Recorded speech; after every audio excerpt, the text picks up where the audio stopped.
No, como que me aventó para afuera. Sí, aquí yo la muestro.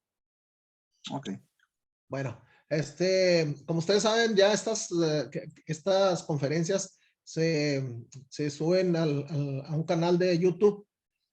Entonces, ya lo que suceda en adelante, bueno, pues son cuestiones técnicas y vamos a seguirle por ahí tratando de resolver en la medida de las posibilidades.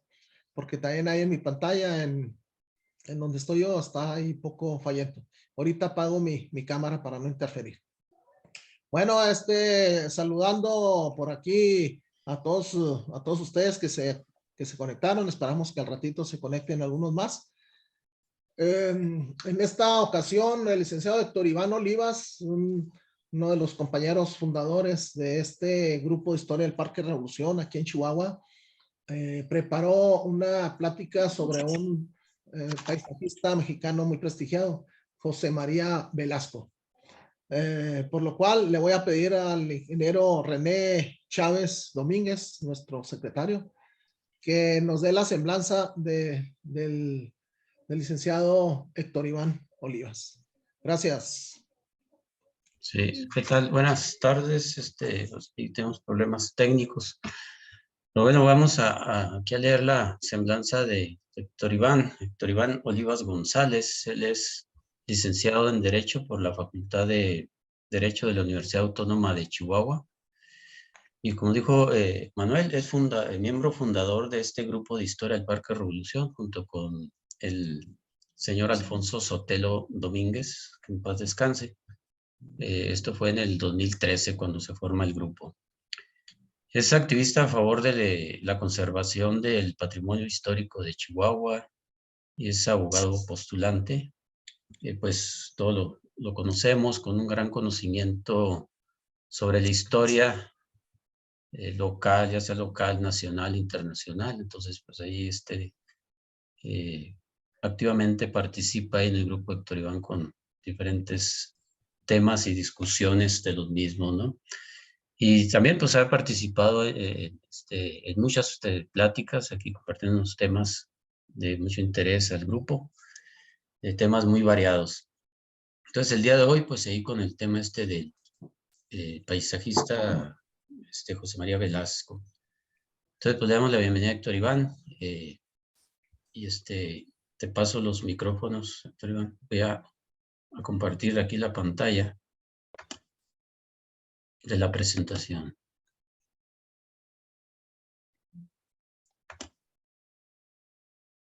Muy bien. Adelante. Bueno, pues vamos a platicar de un personaje que, saliendo a lo mejor un poco de lo que normalmente manejo, ¿no? Que tema bélico y tema, a veces jurídico, político y demás.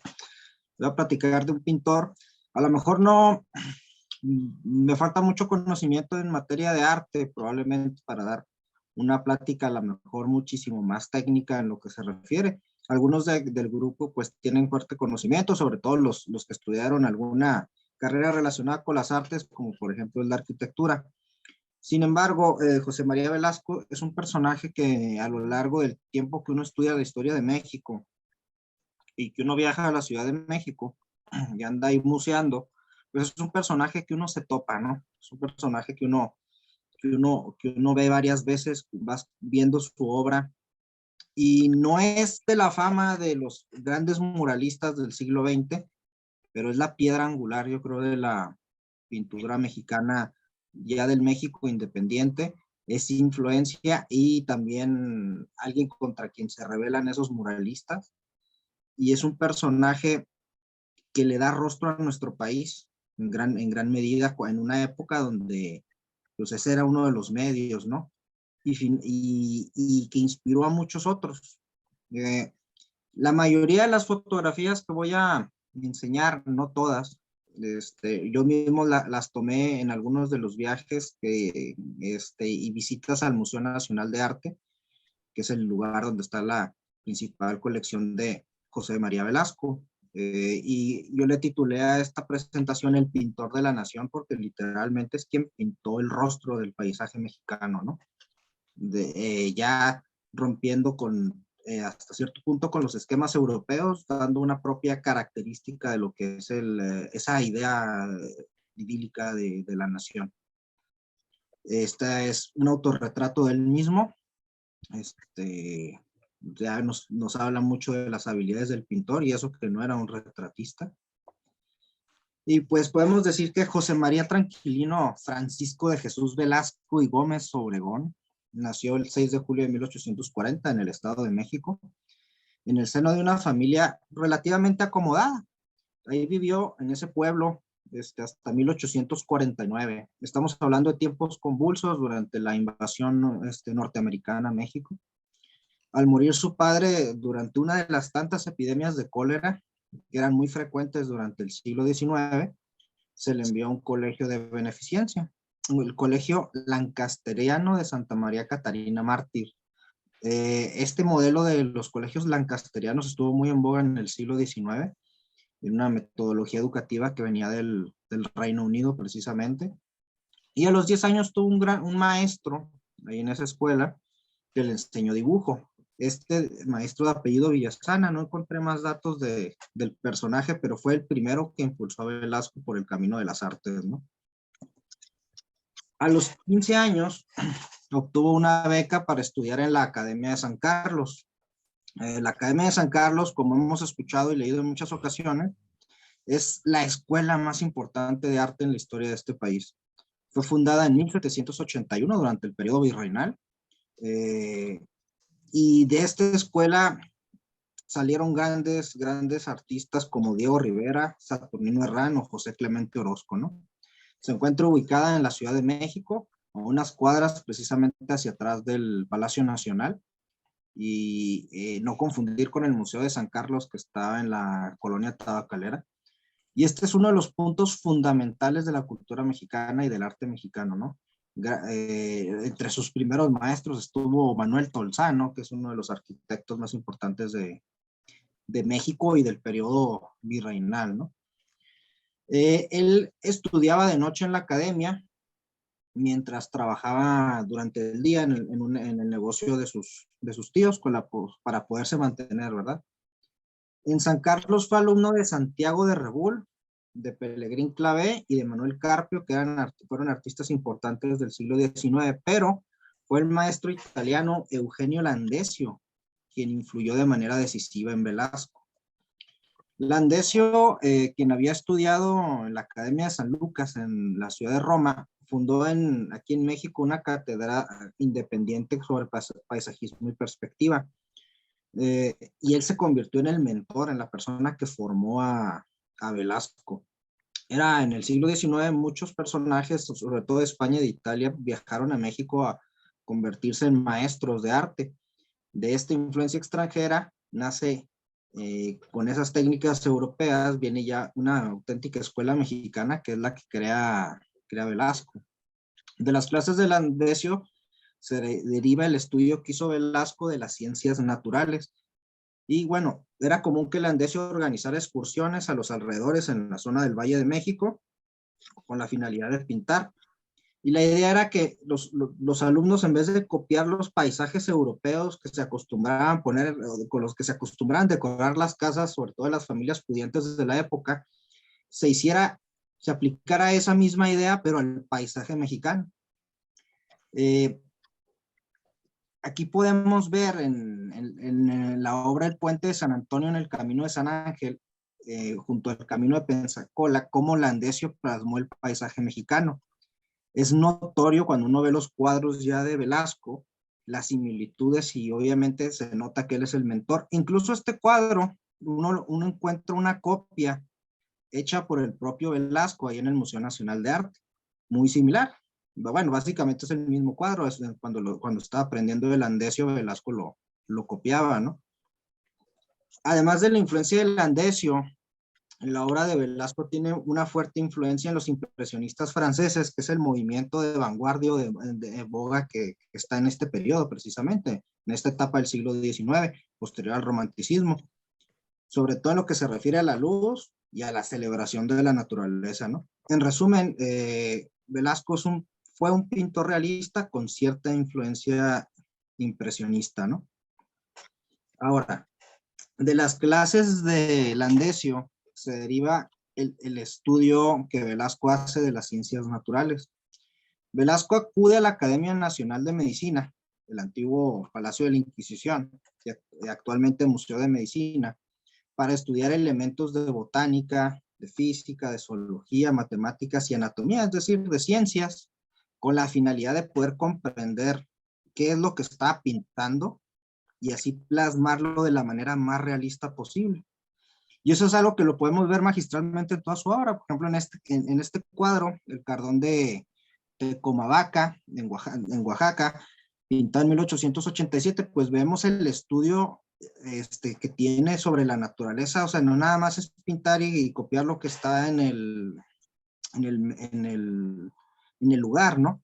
Sino también conocer prácticamente cómo son los tejidos y las fibras de las plantas, de los animales, etcétera, etcétera. Y nos recuerda mucho en su momento y en algunas pláticas que llegaron a dar aquí, Leonardo da Vinci, que estudió anatomía, por ejemplo, ¿no? Entonces, un pintor, un gran pintor, sobre todo en esta época, debía tener esos conocimientos, ¿no? De anatomía, de ciencias naturales diversas, ¿no?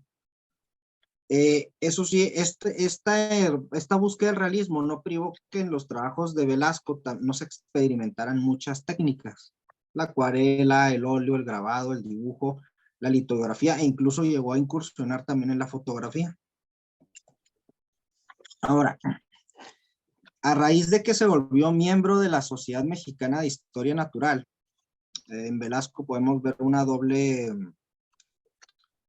función como pintor artista y como naturalista.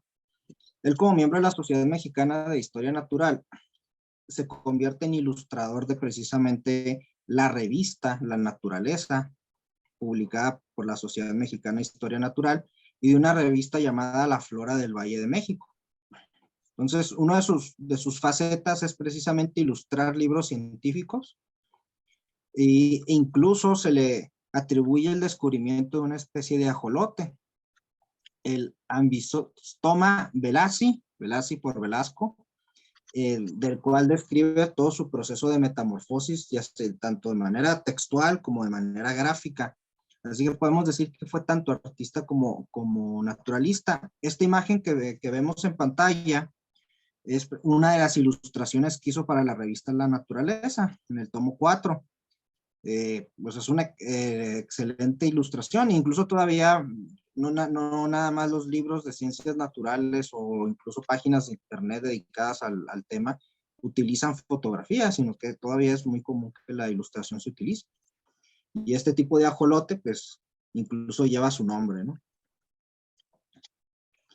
De la misma manera, también hizo un trabajo sobre colibrís. Velasco fue presidente de la misma Sociedad Mexicana de Historia Natural, o sea, no un biólogo, zoólogo, sino un artista, ¿no? Que se dedicaba a ilustrar las publicaciones.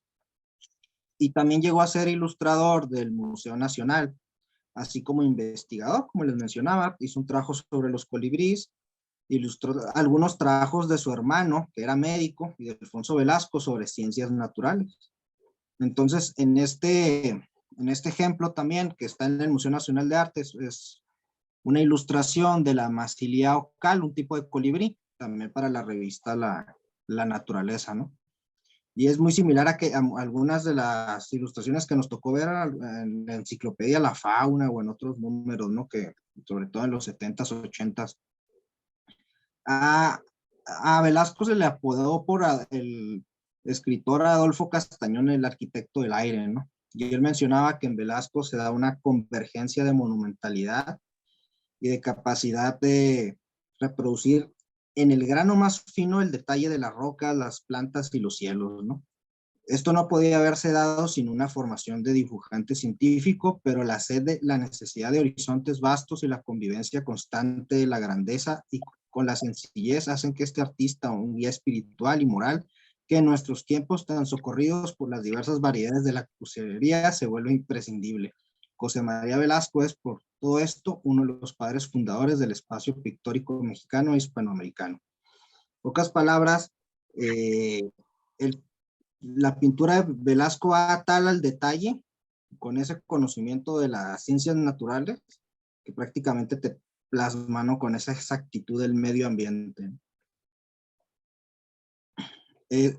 Además de la parte naturalista, también estuvo en excursiones.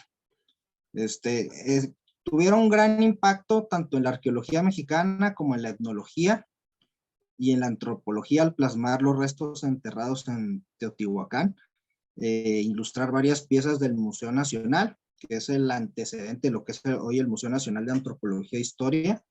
Hay algunas fotos que circulan sobre todo en las redes, ¿no? De Porfirio Díaz en ese museo. Y de hecho participó como dibujante de varias expediciones arqueológicas aquí dentro del país. No solo en Teotihuacán, sino también en Zempoala, Texcotzingo y Metlatoloyuca, ¿no? Aquí podemos ver a la izquierda, pues, una olla mexica, que ilustró Velasco. Y ahí podemos ver la pirámide del Sol, desde la pirámide de la Luna, cómo lucía en 1878, ¿no? Antes de ser desenterrada bien la calzada de los muertos, los conjuntos piramidales o el palacio de Quetzalpapalódhuo, al fondo lo que sería el templo de Quetzalcóatl. Cuando empezaron los trabajos precisamente para sacar la ciudad de Teotihuacán en el Porfiriato, él estuvo pintando lo que había, ¿no? Lo que se notaba de la ciudad de la gran ciudad de Teotihuacán. En 1868, Velasco terminó sus estudios en San Carlos y pasó a ser docente de la academia con la cátedra de perspectiva. ¿Qué es la perspectiva? Pues es la representación de los objetos en la forma y disposición que aparecen a la vista digamos, en un lienzo, en un papel, ¿no? Busca reproducir en una superficie plana lo que es la profundidad del espacio, las imágenes tridimensionales con que aparecen los objetos. Pues lo que se ve digamos, la profundidad y tridimensionalidad en una pintura. No sé, los arquitectos me podrán corregir o precisar el concepto, ¿eh? En 1868, pues inicia ese cargo como docente, y como la academia era de carácter nacional, el nombramiento como maestro es expedido por el propio presidente de la República, en ese momento Benito Juárez García. Acababa un año, ¿no?, de terminar la guerra de intervención francesa y el triunfo de la República, la entrada de Juárez a la Ciudad de México, ¿no? Y se desempeñó en este puesto académico durante 40 años. Ese mismo año contrae matrimonio con Luz Sánchez Armas Galindo. De ese matrimonio nacieron 14 hijos y bueno, dada la mortalidad de la época, la mortalidad infantil y juvenil, solamente 6 llegaron a la edad adulta, ¿no? Luz Sánchez Armas apoyó a su marido, incluso apoyándolo coloreando con acuarela algunas de sus ilustraciones, ¿no?, de las publicaciones en las que participaba. Y esta obra que vemos se llama Lumen Incoelo, de 1892, en uno de tantos paisajes campiranos de México, donde pues se ve bien el juego de luces, igual expuesta ahí en el Museo Nacional de Arte. La casa estudio de Velasco se encontraba en la villa de Guadalupe, que en aquel tiempo no estaba pegada a la Ciudad de México, sino que era un pueblo en las orillas, ¿no? Su gran obra, pues, paisajística, tiene su epicentro en los escenarios del Valle de México, ¿no? El altiplano central, pero también pintó en los estados de Veracruz, Oaxaca, Puebla y Querétaro. Y su obra tiene un enorme énfasis en el tema de los volcanes, ¿no? Y aquí lo podemos ver, ¿no? La clásica imagen del Valle de México, el Popocatépetl y el Iztaccíhuatl. Y esto está pintado desde el lado de Chapultepec, desde la perspectiva donde está el Molino del Rey. El Molino del Rey, escenario de una de las batallas más encarnizadas de la intervención estadounidense y sede durante mucho tiempo del Estado Mayor Presidencial, pero sigue siendo una instalación militar actual. Un molino de trigo que se remonta al periodo del virreinato, ¿no? Hoy en día, pues, muchas de esas partes están pues ya fincadas, pobladas. Hay un trabajo ahí en YouTube de un arquitecto que hizo una comparación de la obra de Velasco y cómo se ven actualmente esos paisajes contraponiendo fotografías con las obras de Velasco y el paso implacable, ¿no? de la urbanización en el Valle de México. Una de las pinturas más célebres de Velasco fue la Catedral de Oaxaca, encargada por el obispo de la ciudad, Eulogio Willow. Esta pintura se la regaló al Papa León XIII en 1888 con motivo del jubileo del Papa. Hay dos versiones de la pintura. Esta que les muestro es la que se encuentra en el Munal. Esta es una copia que el propio Velasco hizo. Y la primera versión, la que se envió a Roma, se encuentra en la actualidad en el Museo del Vaticano. Y bueno, esta creo que todos la conocen, ¿no? La hemos visto alguna vez. En 1893, José María Velasco pinta el que probablemente es su cuadro más icónico, el retrato más exacto, digamos, o más representativo de la época, del finales del siglo XIX, de la etapa alta, ¿no? O más fuerte del Porfiriato, la Cañada de Metlac, en el estado de Veracruz. No hay libro de texto de historia de México desde los que me tocaron a mí en los 90, seguramente lo que los niños les está tocando ahorita y lo que muchos más grandes les tocó, donde no hubiera una ilustración o la misma pintura fotografiada, ¿no? Esta obra representa, por un lado, lo que es el paisaje mexicano en su identidad, la identidad nacional de ese paisaje mexicano. Al fondo se ve el pico de Orizaba. Y el otro, el símbolo por antonomasia de la modernidad decimonónica, ¿no? Del siglo XIX, rompiendo a través del paisaje, que es el ferrocarril, ¿no? El ferrocarril México-Veracruz.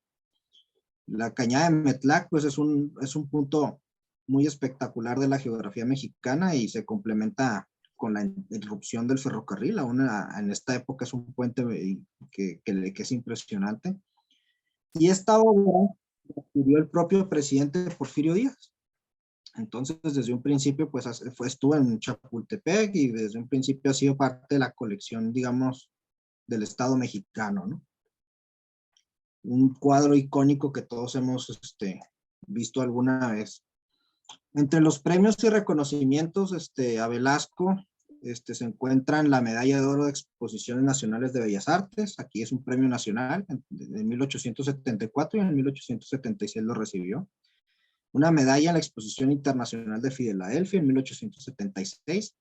Recibió varios premios de la propia Academia Nacional de México.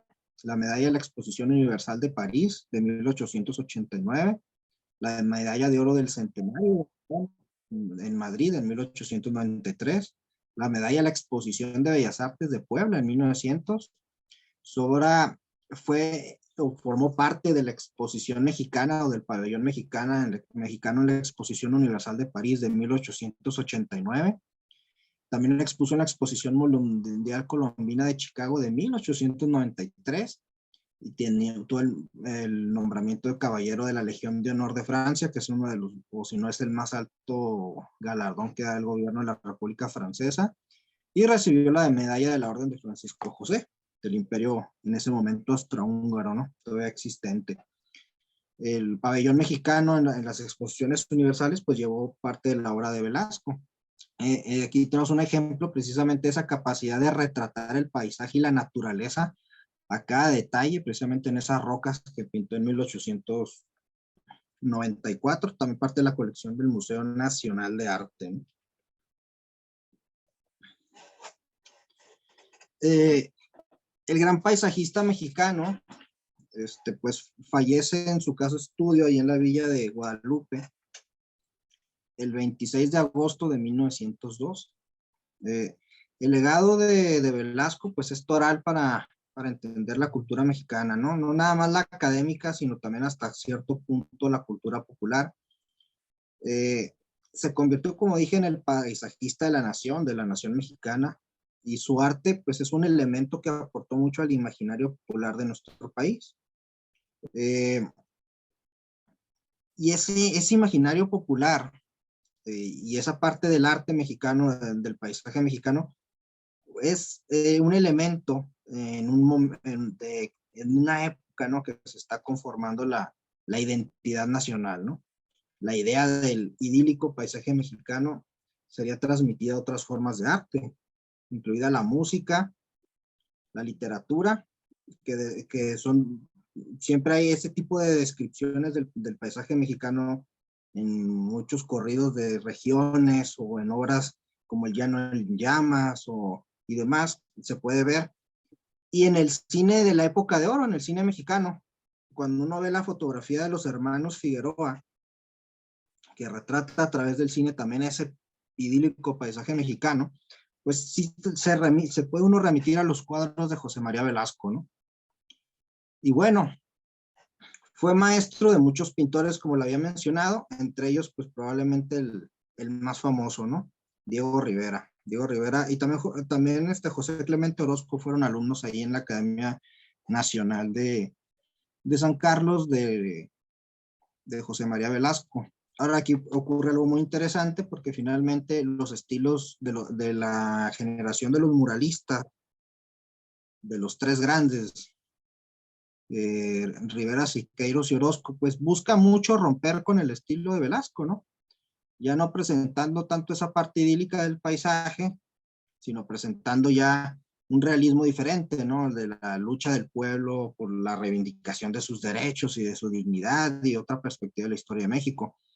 Las generaciones en este sentido siempre es un constante de que se crean grandes íconos y luego vienen otros que lo rompen esos íconos y crean sus propios íconos, que es el muralismo. Y a los muralistas les pasó lo mismo, ¿no? Con la generación de la generación de la ruptura, ¿no? Encabezada por personajes como Pedro Coronel y otros artistas ya más contemporáneos, ¿no? La cortina de nopal, le decían. Entonces es un constante romper y reconstruir. Una de las personas que más se interesó en la obra de Velasco fue el poeta Carlos Pellicer. Carlos Pellicer organizó una primera exposición precisamente del arte de Velasco en 1942 y luego la llevó al Museo de Filadelfia en 1944 y finalmente otra muy importante en el Museo de Brooklyn en 1945. Entonces es uno de los que estuvo gestionando y promoviendo la obra de Velasco y en 1948 por decreto presidencial se declara la obra de Velasco como Patrimonio Artístico de México. Entonces tiene un reconocimiento ya post-mortem, bueno, reconocimiento estuvo en vida, ¿no? Pero dentro de toda esta etapa del nacionalismo revolucionario, ¿no? Donde se da el auge de la música mexicana, del cine, de la etapa del cine, digamos, de la época de oro, del muralismo, pues es donde se hace ese reconocimiento de Velasco como un patrimonio nacional, ¿no? Y bueno, la mayor colección de José María Velasco, del arte de José María Velasco, está en manos del propio Estado mexicano. Se encuentra bajo resguardo del Museo Nacional de Arte en la Ciudad de México, ahí en la calle de Tacuba, un museo que es fundamental visitar en la Ciudad de México. Y esta colección cuenta con más de 190 obras, entre óleos, acuarelas, ilustraciones, algunos trabajos científicos y dibujos del artista, ¿no? El museo tiene una sala dedicada a José María Velasco. Digamos que Velasco es el elemento fundamental de la colección permanente del Museo Nacional de Arte, por encima de Rivera, de Siqueiros, de Orozco, otros que tienen sus propios museos, ¿no? De Tamayo. El artista principal del Museo Nacional de Arte es sin duda José María Velasco. No, obviamente no toda la obra está en ese punto expuesta, ¿no? Pero cada cierto tiempo se va moviendo y se van sacando exposiciones de él. Ahí podemos ver uno de los carteles, ¿no? Que está la barranca de Metlac, ¿no? Junto al coronelazo de Siqueiros, que también es parte de la colección del MUNAL. Entonces, este es un lugar fundamental y es el lugar para conocer la obra de Velasco, ¿no? Octavio Paz, finalmente escribió sobre Velasco el detalle de que el equilibrio, la sobriedad arquitectónica, los ritmos austeros recuerdan la precisión de ciertos poemas mexicanos. Si Velasco hubiera sido poeta, su forma predilecta habría sido el soneto. Sus paisajes poseen el mismo rigor, la misma arquitectura desolada y nítida, la misma monotonía en los sonetos del poeta Manuel José Otón, la línea horizontal que los divide entre la calidad de un final de estrofa. Es curioso cómo dos tipos de arte y de formas de verlo se encuentran, ¿no? Esta obra, pues, es el pueblo de Guelatao, en Oaxaca, donde nació Benito Juárez. En ese viaje que hizo Velasco también a pintar la catedral de Oaxaca para el obispo, pues también se dio tiempo de plasmar la contra, ¿no? El origen del Benemérito de las Américas, ¿no? De Juárez, que es un personaje en esta época, pues, fundamental, ¿no? A pesar de las rivalidades que pudiera haber entre Porfirio y Benito, finalmente el culto juarista, pues, es de la época del porfiriato, ¿no? Y aquí se plasma ese paisaje idílico del pueblo de Guelatao, ¿no? Entonces, la obra de Velasco es una obra fundamental para México. O sea, está al nivel de los grandes muralistas y de Frida Kahlo, que es el personaje, yo creo, más popular ahorita, ¿no? Pero sí vale la pena una revisión. Y sobre todo, desde el punto de vista histórico, pues nos marca una época, ¿no? Nos marca el espíritu de una época del finales del siglo XIX, con ese encuentro con la nación mexicana que tiene, y también cómo se impresionaba con los elementos de la modernidad como el ferrocarril, ¿no? Y es realmente el primer pintor, bueno, que ya no se dedica propiamente al arte sacro, ¿no? Sino que este es el primer arte nacionalista antes del nacionalismo revolucionario, ¿no? De los muralistas. Y bueno, las fuentes, realmente no hay una cantidad de información tan enorme. La mayoría son trabajos académicos que uno encuentra sobre el pintor precisamente por gente o ensayistas de la propia UNAM, del Instituto Nacional de Bellas Artes, diferentes páginas, ¿no? Que hablan más que todo de esa parte, lo que todos coinciden, ¿no? Que es el pintor que plasma la identidad nacional, ¿no? El rebozo del paisaje, el símbolo de la identidad, el paisajista o el pintor que hizo el territorio mexicano un símbolo nacional, etcétera, etcétera, ¿no? Y es parte del patrimonio de la nación, no nada más de la nación, sino en particular de la propia Ciudad de México. Yo, como les mencionaba, desde niño, pues, me llamaba la atención la Barranca de Metlaga en los libros de texto, y viajando a la Ciudad de México, cuando te toca, ¿no? Que ves un cuadro en un libro y por primera vez a lo mejor te lo topas en vivo y ves la cantidad de obra que ya le toma cierta importancia, ¿no? Ya notas, bueno, ¿por qué es tan influyente? Y este es un personaje que a lo mejor hemos obviado un poco junto a otros que aparecen como grandes luminarias, ¿no? Y de otra época que a lo mejor no es tan cercana. De mi parte sería todo. Es una exposición bastante breve, pero en realidad pues es una obra más bien vasta, ¿no? Aunque no haya tanto texto.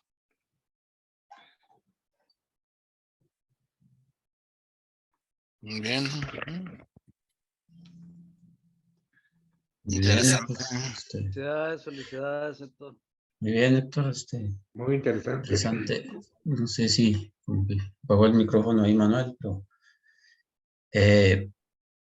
muy interesante bueno, cuando pusiste ahí algo de José María Velasco en el grupo, pues te invitamos a que nos ampliaras ahí la vida y obra de este paisajista, ¿no? Entonces, qué bueno que se dio. Fíjate, estaba viendo también, bueno, pues él le tocó vivir en la época de Juárez y sobre el imperio de Maximiliano, y hay un cuadro a Carlota, ¿no? En la Alameda Central, paseando a caballo. También,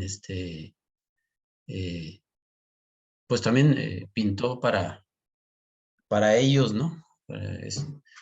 O sea, aun cuando formó parte ahí como lo mencionas, de la gente de Juárez, pues ya cuando Juárez andaba en el peregrinar, pues él se quedó allá, ¿no? En el Valle de México y hizo esa pintura a Carlota a caballo allí en la Alameda Central. Entonces, interesante, ¿no?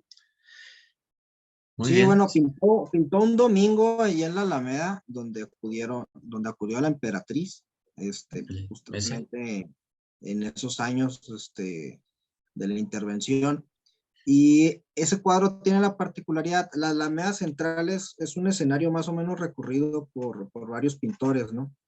Hay una obra clásica de Diego Rivera monumental, un mural grande que se encuentra justamente está la Alameda, hay que pasar por el Parque de la Solidaridad, donde está el Hotel Regis, y atrás hay un museíto pequeño, y ahí está La tarde en la Alameda, de Diego Rivera, donde sale la Catrina y demás, y Domingo en la es Alameda. una retroalimentación que tenía Rivera tanto de Velasco como de José Guadalupe Posada, que es otro de los personajes, yo creo posterior a Velasco seguiría Posada, ¿no?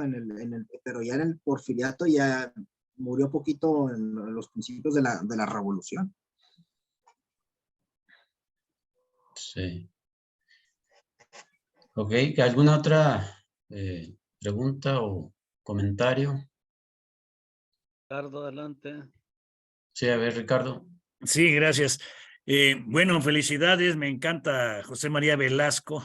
Desgraciadamente no hay casi obras de él a la venta.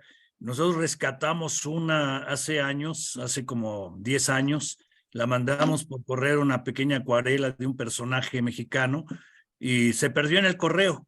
Entonces, desgraciadamente, el rescate, quién sabe en manos de quién quedó, pero fue muy interesante. Algo que es muy importante de José María Velázquez, que es un dato poco conocido, fue de los primeros ilustradores de tarjetas postales en México.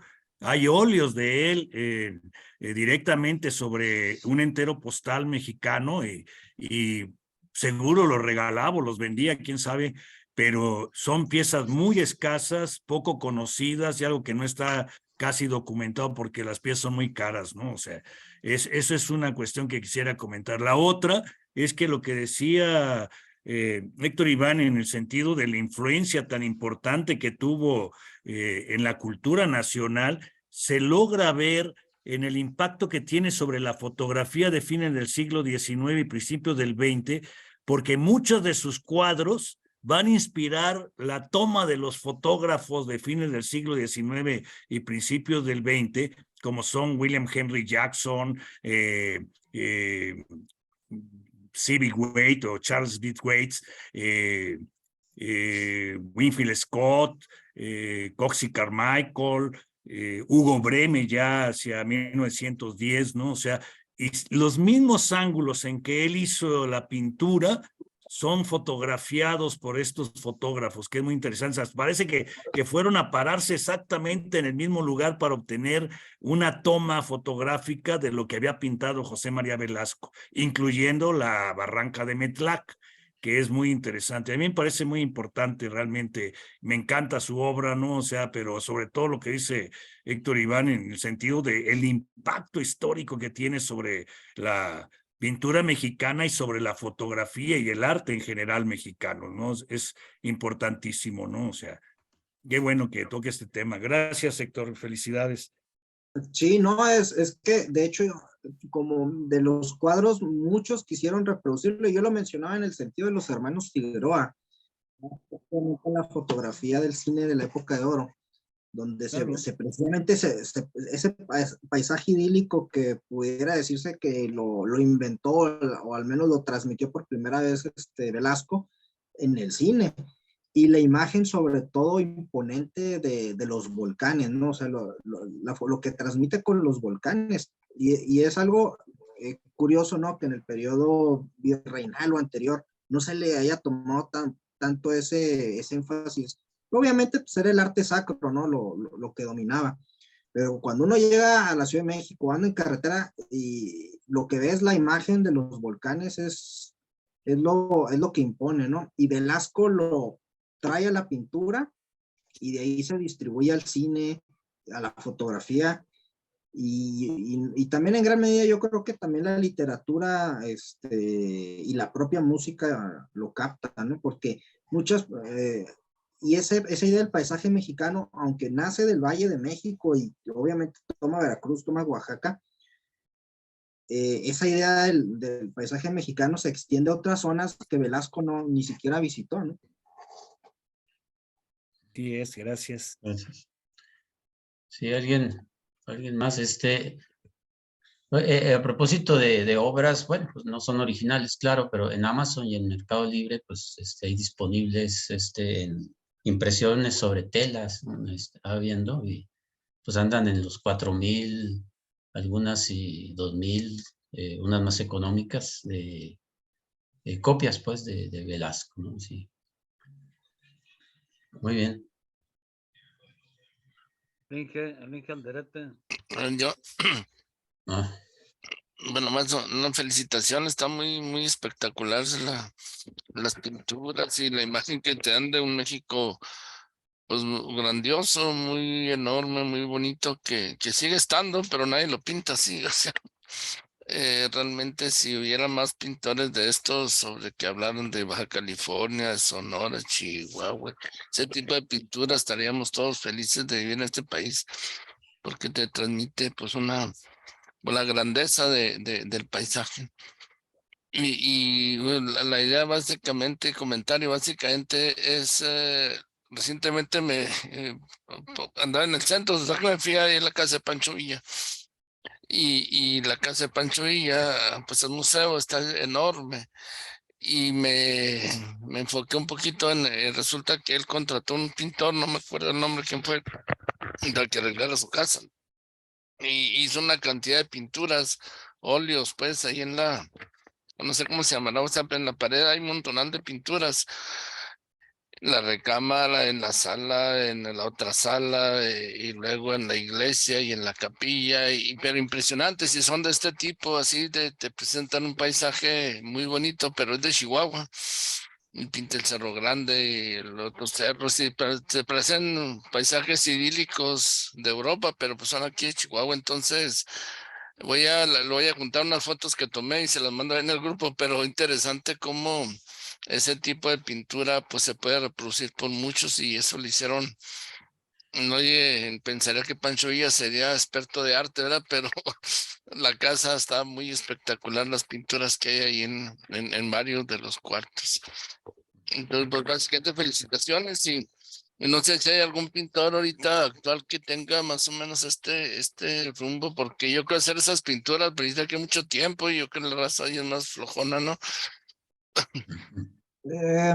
Bueno, comentar varios aspectos. Ahora que va a ser viene el centenario, no estaría mal que alguien, que de repente pensar un poco, ¿no? Pancho Villa se supone, ¿no? El roba vacas, analfabeto y demás. Qué gusto tenía, ¿no? No bien con las pinturas, el mausoleo, o sea, bueno, el cenotafio, motivo del grupo.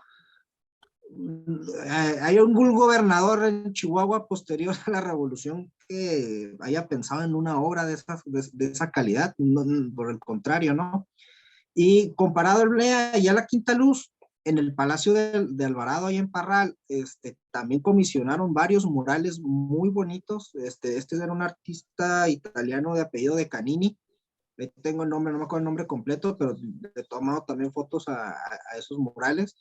Y donde era la Casa de la Cultura Jurídica, que ahorita es el Tribunal Federal Laboral, y también hay un juzgado de distrito ahí en las paredes hay varios de esos murales, también de paisajes. Estaría, quién sabe cuántas fincas importantes de aquí de Chihuahua tengan murales de ese estilo. Actualmente sí hay pintores paisajistas, o sea, es algo que no ha dejado. Lo que sucede es que estamos en la época del posmodernismo, entonces son otras las vanguardias, o lo que más se nota en el arte son otros estilos diferentes, pero el paisajismo no ha dejado de existir, y hay muchas personas que, digámoslo, decirlo de alguna manera, como una afición, un hobby, lo practican, y aquí chihuahuenses. ya obviamente volteando a la sierra, volteando al desierto, ¿no? Que son los dos lugares. Esa imagen de México sí está un poco trastocada en el sentido de la urbanización. Como mencionaba, hay un arquitecto, subió un video en YouTube donde contraponía los cuadros de Velasco con fotografías actuales y cómo la mancha urbana de la Ciudad de México se fue comiendo muchos de esos paisajes del México rural pues finalmente, por ejemplo, mencionábamos la Villa de Guadalupe, donde él tenía su estudio, pues era un pueblo aparte de la Ciudad de México y ya urbanizado. Si viniera Velasco al siglo XXI, pues se asustaba, ¿no? De ver que dónde dejaron mis paisajes, ¿verdad? ¿Dónde dejaron mi Mi México en el que vista. nací? Mi vista ahora son puro fincado, ¿no? Uno feo, otro no tanto, pero la mancha urbana sí se devoró mucho ese México. A veces parece, ¿no? Que esa modernidad se ha devorado mucho de ese México, pero hasta cierto punto idílico. Yo les recomendaría, yo sé que muchos de ustedes conocen la Ciudad de México, no sé si se hayan dado el tiempo de ir al MUNAL. Usualmente uno va a los clásicos, ¿no? El Museo Nacional de Antropología e Historia, que también es una maravilla, Palacio Nacional, etcétera, etcétera, pero el MUNAL, ahí en la calle Tacuba, que a mi gusto es la calle tal vez más bonita de México, vale la pena ir al MUNAL, darle una vuelta, aunque no venga algo de fuera, porque ahí cae mucho de lo mejor, ¿no? Ahí me ha tocado ver hasta un Caravaggio alguna vez que fui. Y sobre todo si uno viene de aquí y si tiene una chance de darle una vista a que sea la colección permanente, porque en esa colección permanente pues están un montón de obras de Velasco. Como hay una sala, no diré que es de puro Velasco, pero también hay obras de Landesio ahí, porque pues, es parte, ¿no? Algunos influenciados y influencias de él, pero sí vale la pena darle una vista. El mundial es bastante grande, sí te toma pues, más de la mañana si te lo echas completo. Claro. Muy bien, pues, bueno, me recordó también de los paisajistas, si recuerdan las cajas de cerillos de los clásicos, ¿no? Jorge Cázares, ¿no? Ahí también pinta el valle pues ahí cerca del Valle de México, ¿no? Por Morelos y todas esas partes, y entonces pues ahí nos entreteníamos con esas pinturas de Jorge Cázares, ¿no? Que ya es más reciente de Velasco, ¿no? Ya de los 70s, bueno, pues es cuando salieron los cerillos, esos los clásicos.